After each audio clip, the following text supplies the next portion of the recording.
बंगाल का बवाल थमने का नाम नहीं ले रहा। ममता बनर्जी की सरकार, उनका सिस्टम, उनके लोग जितना खुद को क्लीन चिट देने का प्रयास करते जा रहे हैं, जितना खुद को डिफेंड करते जा रहे हैं, उतना पब्लिक का गुस्सा बढ़ता जा रहा है। बंगाल की सड़क से लेकर देश के हर हिस्से में विरोध प्रदर्शन जारी है और ममता बनर्जी सरकार की मुश्किलें कम नहीं हो रही। आज कोलकाता रेप मर्डर केस पर सुनवाई करते हुए सुप्रीम कोर्ट ने ममता सरकार के दावों की धज्जियां उड़ा दी।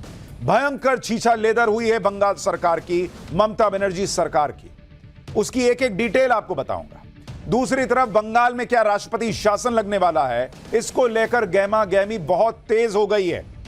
आज सुप्रीम कोर्ट से लेकर दिल्ली के सियासी गलियारों तक में बंगाल केस पर क्या हुआ है, बंगाल में किसने कह दिया है कि राज्यपाल ने तो राष्ट्रपति शासन लगाने की चिट्ठी अमित शाह को भेज दी है सोमवार को। आज एक एक डिटेल आपको बताऊंगा। लेकिन सबसे पहले देखिए कि देश के नेता प्रतिपक्ष राहुल गांधी कैसे अलग जोन में चल रहे हैं। बॉस, इंडी गठबंधन के नेताओं से बाकी सब बातें करवा लो, मोदी को तानाशाह बुलवा लो, लोकतंत्र विरोधी बुलवा लो, संविधान कुचलने वाला बुलवा लो, आरक्षण खत्म करने वाला बुलवा लो, लेकिन अगर कह दो कि थोड़ा ममता बनर्जी पर बोल दीजिए तो इंडी गठबंधन वाले तिलमिला जाते हैं। कोलकाता में इतना बड़ा कांड हो गया, पूरा देश इतने दिनों से गुस्से में है, लेकिन मजाल है कि इंडी गठबंधन में कोई खखर कर जोर देकर ममता बनर्जी के खिलाफ कुछ बोल दे। अभी कहीं दूसरी जगह पर कोई कांड हो जाए तो देखिएगा कैसा एकदम इनका जोश जो है वो पंप मारेगा अंदर से खून। ये बातें इसलिए कह रहा हूं क्योंकि आज जब सुप्रीम कोर्ट कोलकाता कांड पर ममता सरकार की क्लास लगा रहा था, उस वक्त राहुल गांधी अपने संसदीय क्षेत्र रायबरेली के दौरे पर थे।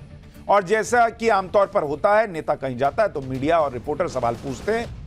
एक रिपोर्टर ने कोलकाता का सवाल राहुल गांधी से पूछ लिया। राहुल गांधी के लिए तो कोलकाता का सवाल आउट ऑफ सिलेबस था, इसलिए वो सवाल से ही तिलमिला गए।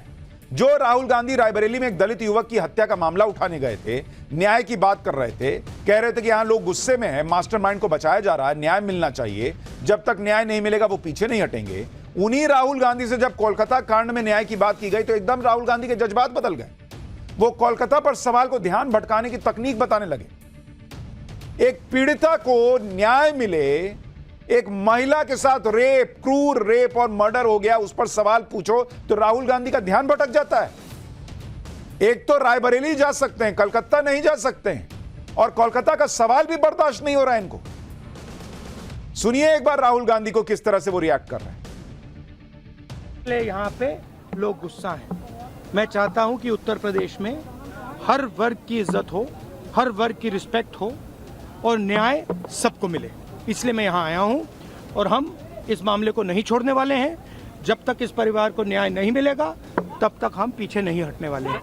तो क्लियर कट अन्याय हुआ है, परिवार के खिलाफ, समाज के खिलाफ अन्याय हुआ है और इसको रेक्टिफाई करना पड़ेगा।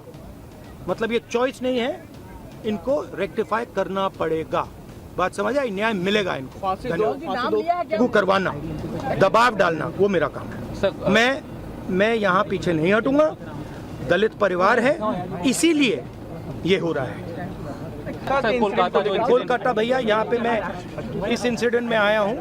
मैंने कलकत्ता के इंसिडेंट पे अपनी टिप्पणी करी है, अपने व्यू रखे हैं। यहाँ पे मैं डिस्ट्रैक्ट नहीं करना चाहता हूँ, इसलिए मैं यहाँ इनका मामला उठाने आया हूँ। देखिए भैया, मैं यहाँ इस मामले में आया हूँ। अब मैं जानता हूँ कि आप इस मामले को उठवाना नहीं चाहते हो, आप डिस्ट्रैक्ट कराना चाहते हो, क्योंकि आप दलितों की बात नहीं रखना चाहते हो। राहुल गांधी एक तो कोलकाता आज तक नहीं जा पाए। मतलब उनके संसदीय क्षेत्र में अगर किसी के साथ गलत हो, और वो संसदीय क्षेत्र चूंकि यूपी में पड़ता है, यूपी में बीजेपी की सरकार है, तो राहुल गांधी वहां जाएंगे।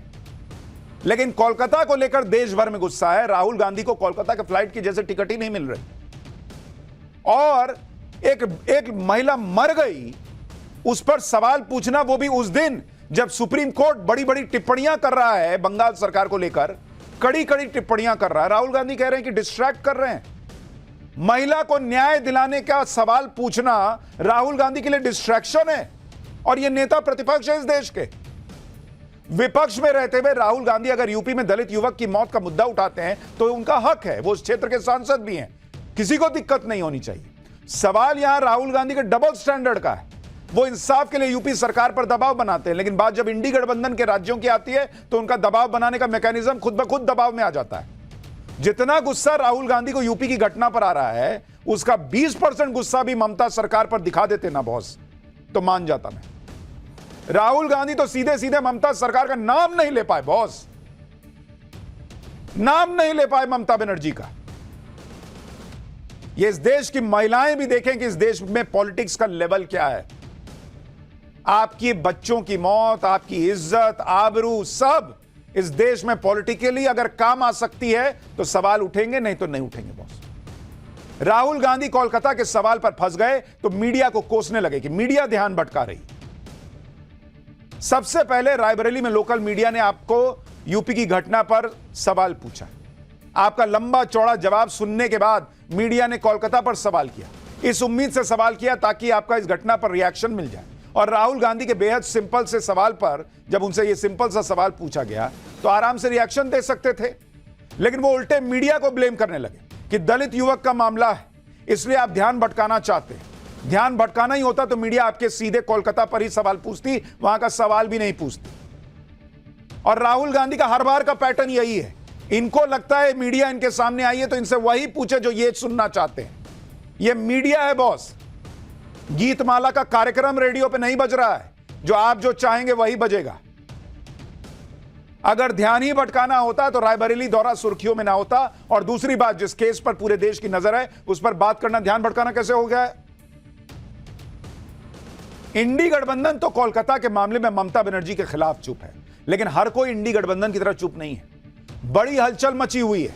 पश्चिम बंगाल के राज्यपाल ने दिल्ली में आज राष्ट्रपति से मुलाकात की है और उपराष्ट्रपति जगदीप धनखड़ से भी मिले। यह मुलाकात इस मायने में बड़ी अहम है कि पश्चिम बंगाल में कानून व्यवस्था का हाल देखकर कई लोग राष्ट्रपति शासन की डिमांड कर रहे हैं। हालांकि इस मुलाकात का मकसद क्या था यह अभी क्लियर नहीं है। ऊपर ऊपर तो कहा जा रहा है यह औपचारिक मुलाकात है, लेकिन क्या पश्चिम बंगाल की स्थिति के बारे में राष्ट्रपति और उपराष्ट्रपति को ब्रीफ किया है राज्यपाल ने? क्या स्थितियां इस तरफ जा सकती हैं कि जहां यह फैसला कर लिया जाए कि बंगाल में राष्ट्रपति शासन लगाना ही उचित है? क्योंकि कानून व्यवस्था राज्य सरकार से संभल नहीं रही। हाईकोर्ट से लेकर सुप्रीम कोर्ट तक सब सवाल उठा रहे हैं और राज्यपाल कह चुके हैं कि महिलाएं बंगाल में सेफ नहीं है। इसी बीच एक बड़ा दावा किया जा रहा है। ममता सरकार के मुखपत्र माने जाने वाले एक अखबार जागो बांग्ला ने दावा किया है कि राज्यपाल ने केंद्रीय गृह मंत्री और राष्ट्रपति को बंगाल में राष्ट्रपति शासन लगाने की सिफारिश वाली चिट्ठी ऑलरेडी भेज दी है। जैसे सामना मुखपत्र है शिवसेना का, वैसे इस जागो बांग्ला को मुखपत्र कहा जाता है टीएमसी का। वो अखबार छाप रहा है कि चिट्ठी चली गई है राष्ट्रपति शासन लगवाने की। अखबार ने दावा किया है कि सोमवार की सुबह ही राज्यपाल ने यह चिट्ठी भेज दी गृह मंत्री को और राष्ट्रपति को। अखबार में लिखा है कि बीजेपी चुनाव नहीं जीत पाई तो बैकडोर से सत्ता हथियाने की तैयारी कर रही है। बीजेपी के एजेंट सीवी आनंद बोस, यानी राज्यपाल को बीजेपी का एजेंट बताया गया। इसमें असंवैधानिक खेल में जुट गए हैं। यह भी दावा किया गया है कि राज्यपाल पर दबाव बनाकर राष्ट्रपति को चिट्ठी भेजी गई है। एक चुनी हुई सरकार को गिराने की साजिश करके अराजकता फैलाने की कोशिश हो रही है। अब यह किसी को नहीं पता कि यह चिट्ठी गई है या नहीं गई है। टीएमसी का मुखपत्र किस हवाले से यह छाप रहा है। जैसे केजरीवाल जी को दिव्य दर्शन हो जाते हैं कि अब मैं गिरफ्तार होने वाला हूं, अब ये होने वाला है, अब ईडी आने वाली है, फलाना ढिमकाना।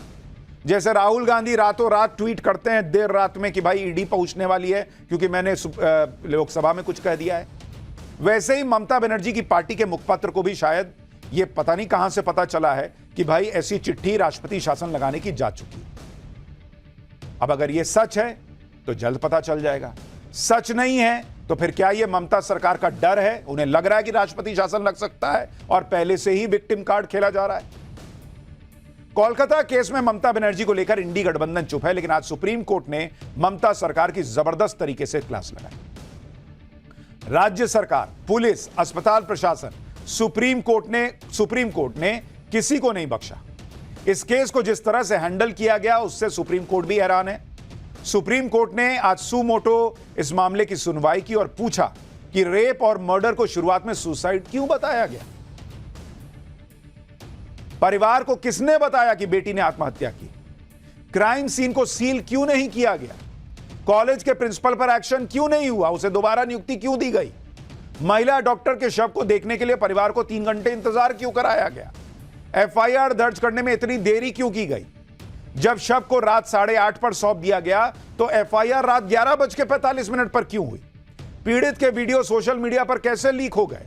मेडिकल कॉलेज पर हमला हो गया तो पुलिस क्या कर रही थी? यानी जो एक एक सवाल मीडिया पूछ रही है, हमारे जैसे पत्रकार पूछ रहे हैं, आम पब्लिक पूछ रही है, वही बातें सुप्रीम कोर्ट पूछ रहा है।